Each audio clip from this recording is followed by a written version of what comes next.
Hey everyone, welcome back. The AI coding landscape is moving incredibly fast, and right now, everyone is asking the exact same question. Should you use Anthropic's new terminal-based Claude Code or stick to an agent mode right inside Visual Studio Code? Today, I'm going to break down exactly which one is right for your workflow. Let's get right to it.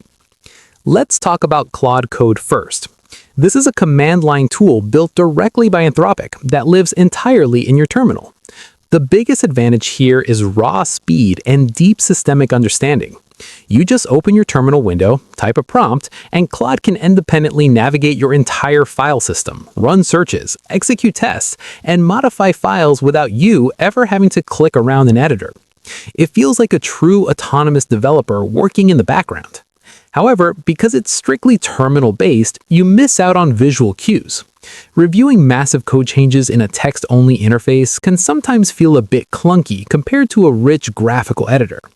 On the other hand, we have VS Code agent modes, whether that's GitHub Copilot edits or an extension like Sideline. These live directly inside your editor environment.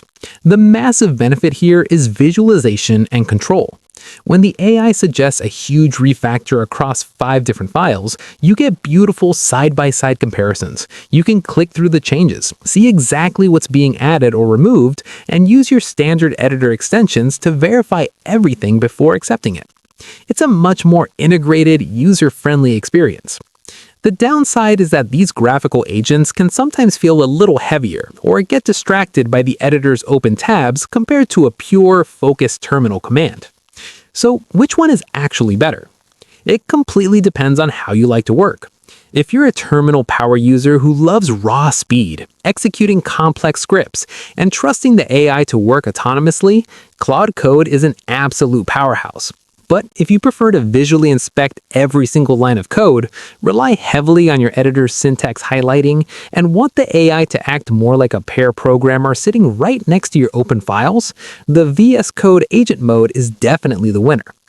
If this breakdown helped you decide which AI tool to use today, please give the video a thumbs up and subscribe for more straight-to-the-point tech tutorials.